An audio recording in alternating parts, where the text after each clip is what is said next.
The voices of Nogales show a shared identity amongst a diverse group of people. Here in the last stop in Arizona and in the U.S. for that matter, you'll find artists, cowboys, big business, and of course, the border.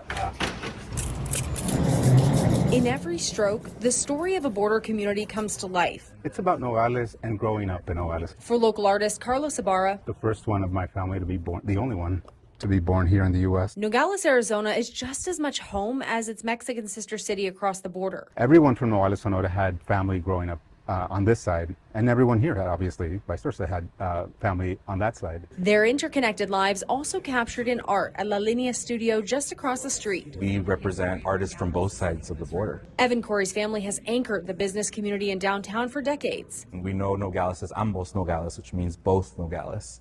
And everything we do revolves around being a binational culture. So how did we get here? I met with Christine Cortland at P. Maria Alta Museum, a treasure trove of the area's history. That's an old house. Her husband's family has been here for over a century, coming from Russia.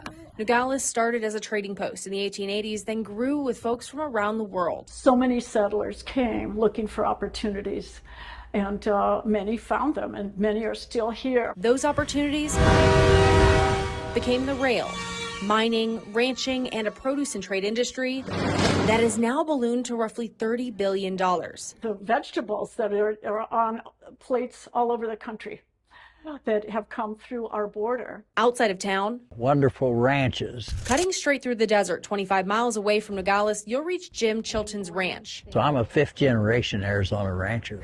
He says ranchers like him on the outskirts see things the city doesn't. All of us are talking about the border.